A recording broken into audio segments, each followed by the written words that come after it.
दोस्तों अभी रिसेंटली में ग्लोबल एनवायरनमेंट फैसिलिटी का 7th मीटिंग हुआ था, जिसमें कि ग्लोबल एनवायरनमेंट फ़ंड को रेटिफाई किया गया। ठीक है। जो ये ग्लोबल एनवायरनमेंट फ़ंड है, ये सीबीडी का पार्ट है। तो अब क्वेश्चन आता है कि अब सीबीडी क्या है? Convention on biological diversity.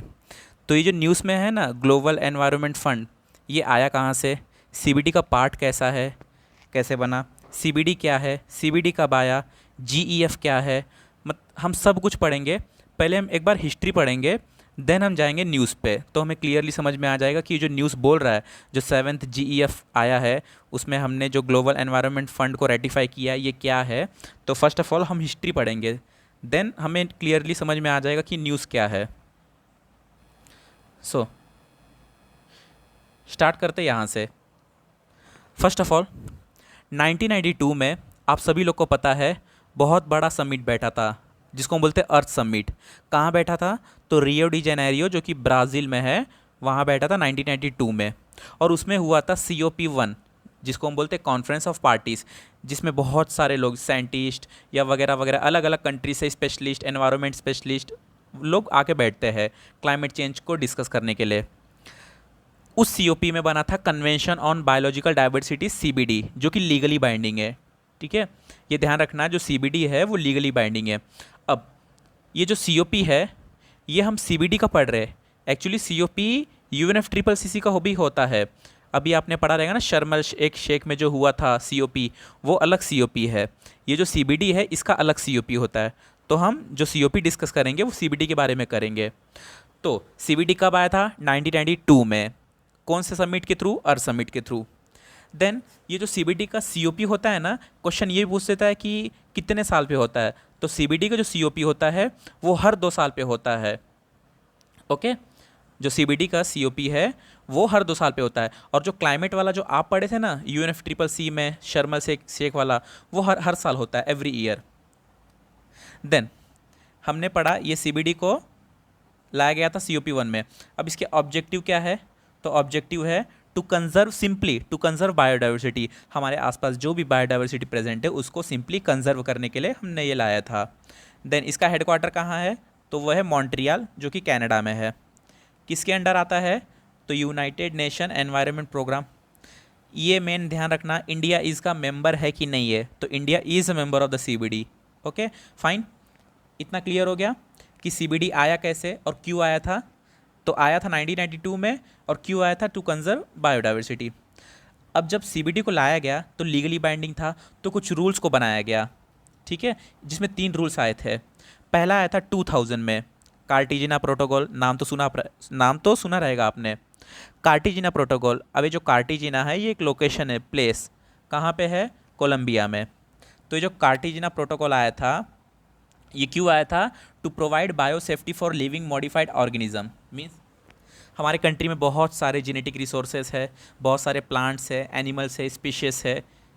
ठीक है, तो उनको उनके सेफ्टी के लिए, ताकि उनका कोई इलीगल स्मगलिंग ना करे, तस्करी ना करे, यहाँ से वहाँ एक्सटिंक्ट ना कर दिया जाए, ख़त्म ना कर दिया जाए, ये उनके सेफ्टी के लिए हमने लाया था कार्टिजना प्रोटोकॉल, बायोडाइवर्सिटी की सेफ्टी के लिए। एंड उसमें जो स्पेशियस जो भी कुछ रहते हैं।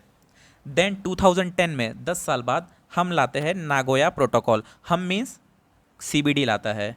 ठीक है, तो जहाँ मैं बोलूँगा हम मीन्स CBD लाता है। तो अभी नागोया प्रोटोकॉल में क्या था?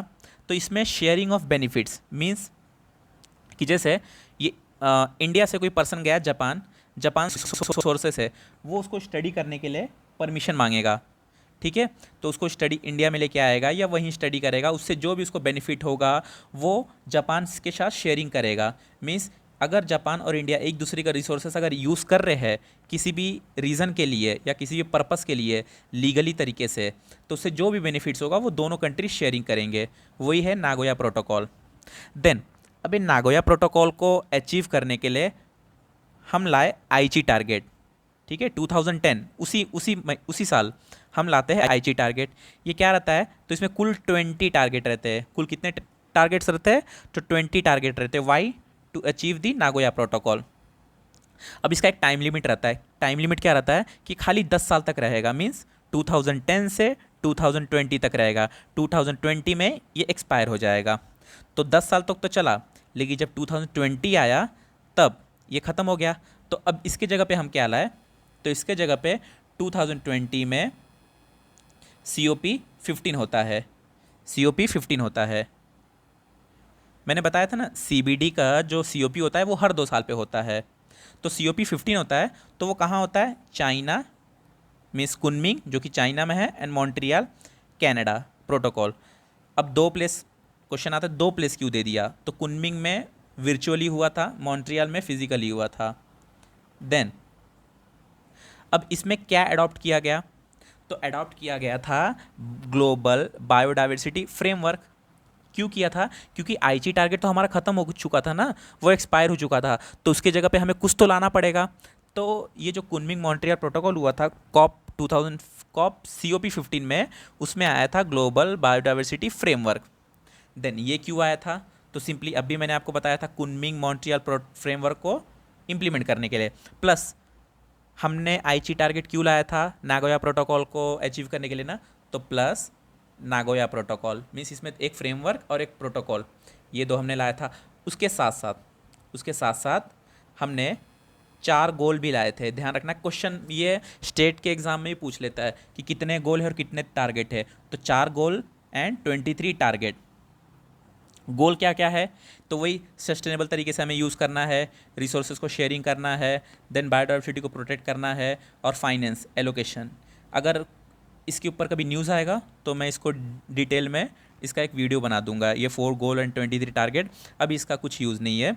देन अब हमने ग्लोबल बायोडाइवर्सिटी फ्रेमवर्क तो ला दिया आईची टारगेट को रिप्लेस करके, लेकिन इसको इम्प्लीमेंट करने के लिए हमें कुछ फंड चाहिए ना, तब जाके हमने बनाया GBF fund, global biodiversity framework end fund, उसके आगे फंड जोड़ दिया। और न्यूज़ में यही था जो अभी आप पढ़ रहे थे ना कि 7th ग्लोबल एनवायरनमेंट फैसिलिटी जो हुआ था उसमें इसको अडॉप्ट किया गया था। रेटिफाई मीन्स सभी ने क्लियरेंस दे दिया कि ठीक है हम इसको मान रहे हैं। देन इसमें जो डिसीजन होगा वो बाई कंसेंसस होगा, decision by consensus means agreement के थ्रू होगा। इसका ट्रस्टी कौन रहेगा, जिम्मेदार, कि कुछ हुआ तो इसके पीछे खड़ा कौन रहेगा, देन वो है वर्ल्ड बैंक। अब एलोकेशन किस तरीके से होगा, तो 20% indigenous led initiative. It means कोई भी कंट्री अगर मतलब खुद के कंट्री में खुद के बायोडाइवर्सिटी कंट्री के बायोडाइवर्सिटी को प्रोटेक्ट करने के लिए कुछ अगर इनिशिएटिव ला रहा है तो उसका मतलब इसका 20% इंडिया यूज़ कर सकता है। देन 33% किसको मिलेगा, least developing country plus small island country. Then means बहुत सारी कंट्री ऐसी है, बहुत सारे आइलैंड ऐसा है जो कि खतरे के कगार पे है, मीन्स सी लेवल राइज मतलब बढ़ चुका है। देन वो एक वुलनरेबल कंडीशन में है, तो उनके प्रोटेक्शन के लिए 33% फंड हम वहाँ एलोकेट करेंगे। अब फंड के सोर्सेस क्या रहेंगे, तो simply government, private sector, international financial institute. अब इंटरनेशनल फाइनेंशियल इंस्टीट्यूट में वर्ल्ड बैंक, IMF वगैरह सब होते हैं ना, सेंट्रल बैंक, ये सभी आ जाएंगे उसमें। देन इसका सिग्निफिकेंस क्या है, मीन्स हमने इसको जो अडॉप्ट किया बेनिफिट क्या है। First of all main benefit sustainable development goal को हम अचीव करेंगे। कैसे, हमारे पास एक सस्टेनेबल डेवलपमेंट गोल 13 है जो बोलता है क्लाइमेट एक्शन, 14 है जो कि बोलता है लाइफ बिलो वाटर, एंड 15 है लाइफ ऑन लैंड। इसको अचीव करना है। अभी एक एक डिटेल में आप देख सकते हो कि लाइफ बिलो वाटर क्या है, कि एक्वेटिक मरीन लाइफ को हमें अच्छा रखना है, life on land pollution environment को क्लीन रखना है। देन एक मेन टारगेट 2030 तक हमारे पास जितना भी लैंड है जो कि डिग्रेड हो चुका है उसका 50% हमें अचीव करना है। जितना भी लैंड डिग्रेड हो चुका है उसका 50% हमें अचीव करना है 2030 तक। ओके, देन अब हमने क्या पढ़ा था कि 7th ग्लोबल एनवायरनमेंट फैसिलिटी में लाया गया था ना ये फंड, तो अब ये GEF के बारे में पढ़ लेंगे कि ये GEF क्या है।